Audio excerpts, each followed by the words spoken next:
आता आम्ही सुद्धा, आम्हाला रोज गाडीतून बाहेर थुकायची सवय, पण दुबईमध्ये आम्ही थुका सुद्धा आत गिळतोय. कारण इथले जे CID आहेत ती त्यांच्या ड्रेसमध्ये नाहीत ना. ते सिव्हिल ड्रेस, अव साधा भोळा ड्रेस जर बघितलं तर आपल्याला तर मेलो आम्ही कीर्तन करून 10-15 कीर्तन करावं लागेल तेव्हा एखादा दंड भरता येईल. त्याच्यापेक्षा आपलं गप बसलेलं काय वाईट आहे. आम्ही सुद्धा लय मोकळी फिरणारी माणसं सगळी, पण इथं आल्यापासून असं दुरीतच चाललोय. दंड बी आणि पाहिजे हो.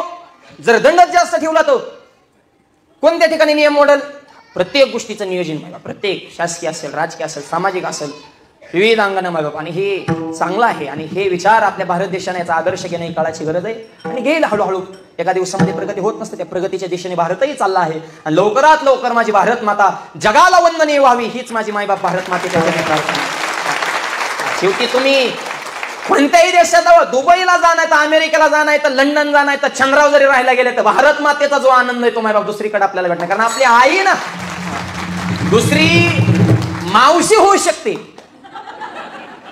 आई होईल का?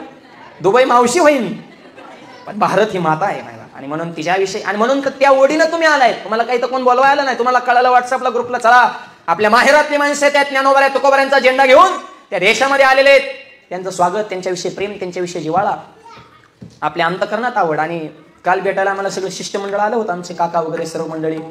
आणि विशेष करून कोकणातली मंडळी जास्त भेटली मायबाप. का कोकणातलीच जास्त आहे तिकडं. हा सगळ्याच भागातले आहेत, पण कोकणातली जास्त असतात. कारण रायगड तुमच्याकडे आहे त्याच्यामुळे आम्हाला तुम्हाला मोठं मानावंच लागेल ना.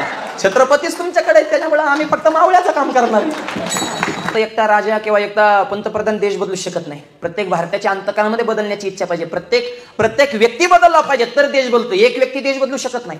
आणि दुबईमध्ये आल्यानंतर शास्त्रीजी आपण पाहिलं काय शिस्त बघायची असेल तर दुबईला यावं लागत नाही. अत्यंत सुंदर शिस्त आहे. जे चांगलं आहे त्याला चांगलंच म्हणलं पाहिजे. रोडवरून जर एखादा माणूस असा रोड जर क्रॉस करत असेल तर गाडी 10 फुटाच्या 15 फुटाच्या मागच थांबणार आणि भारतात घासून नेणार. सिग्नल तोडणे, माणसं हाणणे, मी विडंबन करत नाही, पण आपल्या बी चुका आपण मान्य केल्या पाहिजे ना. ही शिस्त कोणी, आपण आपली स्वयंशिस्त काय आहे का नाही. परत रोडवर मला इकडं कुत्री दिसली नाहीत, मांजरं दिसली नाहीत, कचरा दिसला नाही. सिस्टमॅटिक, हायटेक, स्वच्छता. जिथं स्वच्छता तिथंच लक्ष्मी असते. गाडगेबाबांचं वाक्य नाही का, जिथं स्वच्छता आहे तिथं लक्ष्मी. फार गरजेचं आहे. गाडगेबाबा कुणाला म्हणायचं 5 कर्मेंद्र 5 ज्ञानेंद्र 11 मन यांच्यावर ज्यांचा होता ताबा. आणि गाव कसं स्वच्छ करायचं ज्यांनी शिजून काढला गाभा त्यांचं नाव संत गाडगेबाबा. स्वच्छता दुबईमध्ये, शिस्त दुबईमध्ये मान्यच करावं लागेल ना. एवढा विकास एवढ्या कमी कालावधीत. काय ती बिल्डिंग आहे, बुर्ज खलिफा. वरून बघितल्यानंतर सगळी स्वर्गातून पाहिल्यासारखाच आनंद. इकडे पाम जुमेरा मायबाप समुद्रामध्ये बनवलं. नुसते अशा लाईन मध्ये जर सिटी बनवली असती तर इतकं बंगलं त्या ठिकाणी ऍडजस्ट करता नसतं. पानाच्या आकाराचं बनवलं, त्यातली त्यात म्हणजे डोक्यालिटीला बी काही किंमत आहे का नाही. पैसे हेजे नाही, हे काही हितून पैसा कमवणं आणि स्वतःचा पैसा न वापरता दुसऱ्याच्या पैशावर एवढं उभं करणं हे सगळ्यात मोठं विशेष आहे मायबाप. स्वतःचा पैसा घालून तर कुणीही मोठं होईन हो. पैसा दुसऱ्याचा, कामगार दुसरे, माल आपण छापणे, ही क्वालिटीलाच किंमत आहे. हे मान्यच करावं लागेल. जे चांगलं आहे ज्याला मान्यच करावं लागेल ना. पाम जुमेरा कसं बनवलंय मायबाप, असं पानाच्या आकाराचं मायबाप. आपण फक्त बघणी. तिकडे गेलो काल, कुठे गेलो, डेझर्ट सफारी.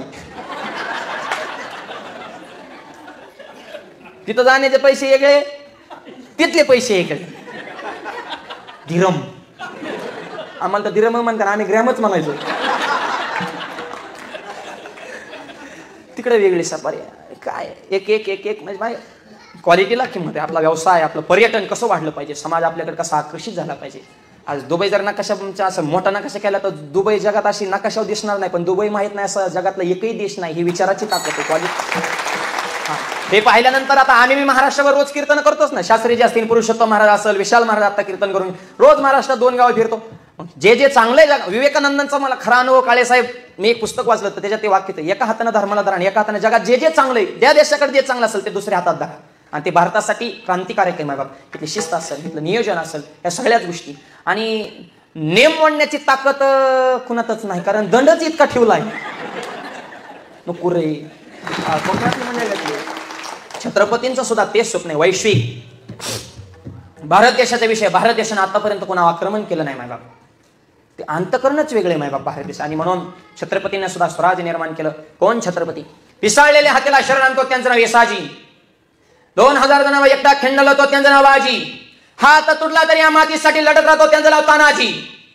1.5 तासामध्ये तंबूला कळतो, त्यांचं नाव धनाजी. वाघाला भरतो, त्यांचं नाव संभाजी. आणि या सर्वांना एकत्र स्वराज्य निर्माण करतात, त्यांचं नाव छत्रपती शिवाजी.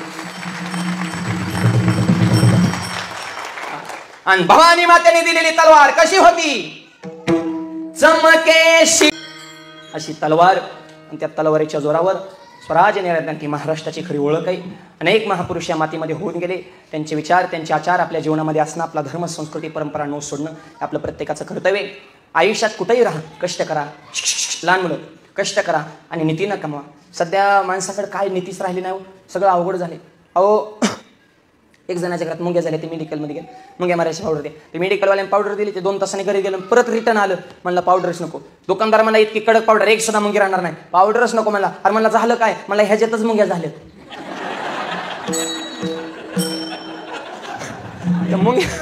मुंग्या मारायच्या पावडर मध्येच मुंग्याने मुक्काम केला. घरातले मारत त्यांना वाढत, काय तमाशा आहे राव. एक जणाच्या घरात माशा झाल्या आणि ते गेलं बाजारात, एक माशा मारायची पावडर काय बसतो, 2 रुपयाला पुढे माशा मारायची पावडर, 2 रुपयाला पुढे माशा मारायची पावडर. भरपूर पुढे खपल्या. एक घेणारा हुशार होता, पुढे सोडूनच बघतो म्हणलं ह्याच्यात काय. विकणारा त्याच्यापेक्षा हुशार, पुढे सोडू नको म्हणला. का? माशा कुठल्या मारायच्या? घरच्या. तिथंच सोड. तिथं सोडल्या त्याची पावर कमी होती. म्हणलं हा तुझं बी खरे. गेलं घरी जेवायला बसलो, बायको म्हणला पुढे सोड. पुढे सोडली, पुढे पावडरच नव्हती, कागदाची चिठ्ठी होती. त्या चिठ्ठी पेनाने लिहिलं होतं, उजव्या हाताने जेवण करा, डाव्या हाताने माशा हाना. आता हे काय औषध आहे का? म्हणजे फसवा फसवी चालू ना. नीती जीवनामध्ये पाहिजे म्हणून कष्ट करा, नीती ठेवा. आता नीती राहिले नाही, मायबाप खूप अवघड झाले. तरुण मुलांना आईबाप सुद्धा नको वाटतं. त्यात कलियुगामध्ये रागोला मिळाली महिना, आणि महिना त्याच्या ध्यानातूनच जाईना. अरे मी म्हणतो नका का ध्यानातून जाईना, पण आईबापाची करू नको ना जाईना. हा, कलियुगातला पोरगा आईबापाकडे पाहण्यात डोकून, सासऱ्याला राम राम घालतो वाकून, सासूबाईच्या पुढे काम करतो झुकून झुकून, आणि मिवणीला हुरडा देतो फुकून फुकून. हुरडा देतो मिवणीला, बोंड बोंड देतो बहिणीला. बहीण फुगली बोंडानं, याला धरलं पाहिजे गणपतीच्या सोंडनं, हाणलं पाहिजे खोऱ्याच्या दांड्यानं. आईला लावतो कामाला, सासूला नेतो 4 दामाला, कवा आनंद होईल प्रभू रामाला.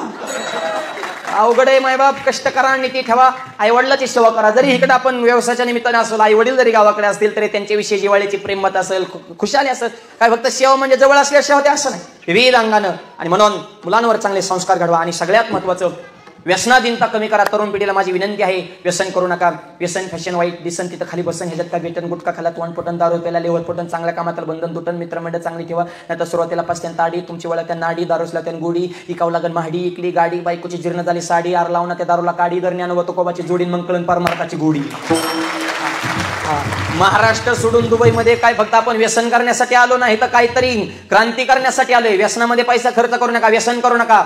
तोच पैसा धर्मासाठी, सत्कर्मासाठी, आपल्या संसार रूपी वृक्षाला चांगली फळं लागण्यासाठी वापरा. आणि हे विचार आपल्या अंतःकरणामध्ये रुजावेत, यासाठी हा धर्ममंडप आहे. आज एवढं गणेश मंडळानं गोड कार्यक्रम आहे. या निमित्ताने एकच चांगला संकल्प करूया. माझ्या ज्ञानोबा तुकोबांचा जे जेकार रोज कमी 2 मिनिटं हरिपाठ तरी नित्यने मला ज्यांना ज्यांना शक्य होईल त्यांनी आपल्या घरामध्ये घ्या. या कीर्तन सोहळ्याची चर्चा संपूर्ण महाराष्ट्रभर जेव्हापासून हा कार्यक्रम फायनल झाला तेव्हापासून महाराष्ट्र हा कार्यक्रम पाहण्यासाठी वेडा झालाय म्हणलं तरी काय हरकत नाही. या सोशल मीडियाच्या माध्यमातून संपूर्ण महाराष्ट्रातील भावी भक्त हा कार्यक्रम पाहत आहेत.